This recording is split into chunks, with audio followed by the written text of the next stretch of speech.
Hello everyone and welcome back to Final Fight. You might have noticed we switched playable characters. Hager is strong, that's pretty much all you need to know about him. He can lift up enemies and carry them, and he can either suplex them or jump into the air and smash them into the ground.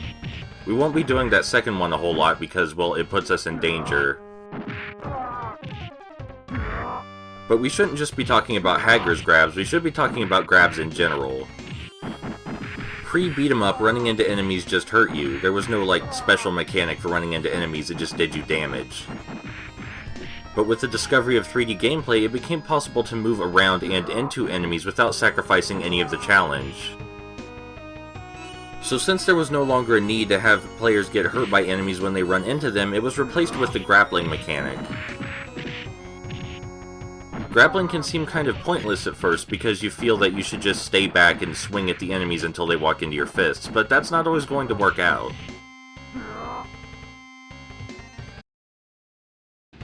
Man, this train has certainly seen better days. But the reason grappling becomes so important is that enemies start to come from both sides at a rather quick pace. And you don't have time to take on one side at a time because they will punch you in the back. You know, they're not here to play fair, they're here to hit you. So when you're tackled with enemies from both sides, your only option is to get them all on the same side, really. And the best way to do this is, of course, to throw them all on the same side. Thrown enemies can also hurt other enemies they might run into, which helps knock them down and keep them out of your way a little bit longer. That kind of directly brings us to throwing's second use, which is to keep enemies down so you can deal with the other enemies around them. For example, if there's a particularly strong enemy that you can't deal with until all the others are gone, well, you can hurl them. Just toss them across the room. You would have taken quite a bit of damage just now if it weren't for that barrel. A lot of the enemies in this game take out a whole half health bar worth of damage with one hit. That's not an exaggeration, like exactly half your health bar goes away.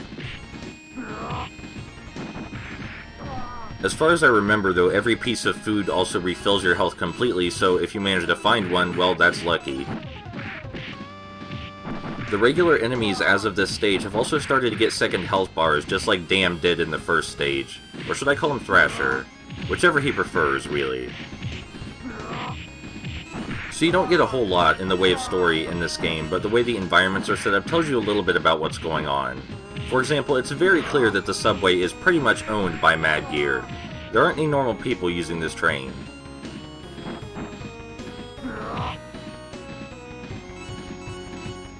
Over here we get backed up against a wall, which you might think is a disadvantage, but it's exactly the opposite of that.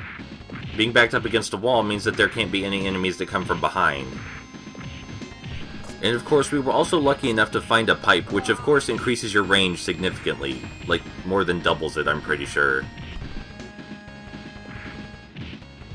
The thing about beat-em-ups is that when you start winning, you're often going to find yourself running to the edge of the screen and smashing the punch button, hoping someone will run into your fists. You could be patient and wait for them to come back on the screen, but we're not. I'm not patient.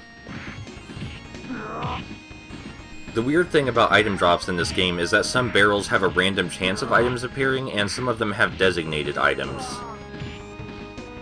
For example, there was really no guarantee we would find a pipe here, though it was very useful.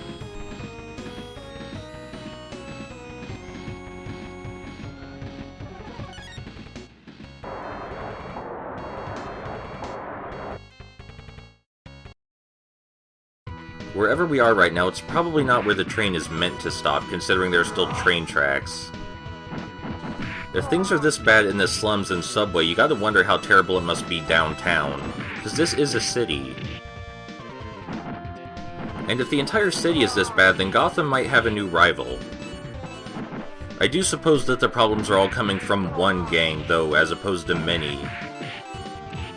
I mean, having all your enemies under the same label probably makes it easier to do the whole citywide punch fest thing. We don't have to worry about moral gray at all. All these people, they joined the gang, they're bad, they're guilty, we're allowed to punch them. These guys probably think they're clever trapping us up against a wall, but they forgot that being cornered actually works out far to our advantage. I mean, it's hard to blame them. How could you even know? No, don't do that.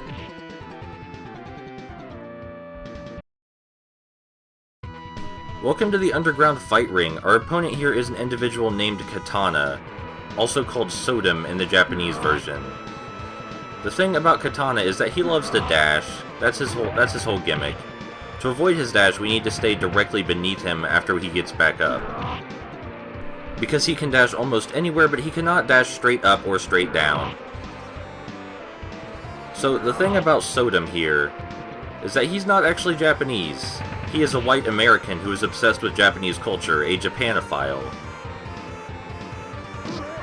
He desperately wants to become Japanese, but as you can tell by his ridiculous outfit and his, dual katanas, he's not doing a great job. He only joined the Mad Gear Gang because it's the only place he could find acceptance.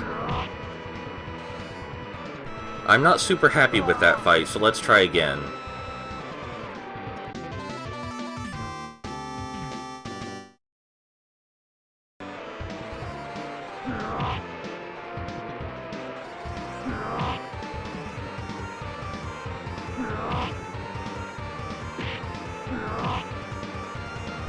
There we go, he's really no big deal after you figure out his gimmick.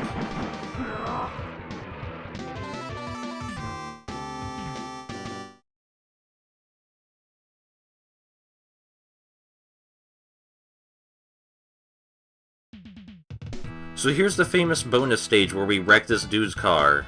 We don't know who this guy is, but we're gonna wreck his car. This whole thing probably seems fairly straightforward. You have a pipe, you smash the car with it until it breaks. But you can only hit one side so much.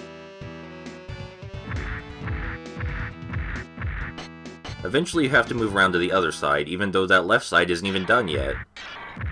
And after you're done smashing the right side, you have to move back around to the left side now that the left side is popped back out. And now we're done.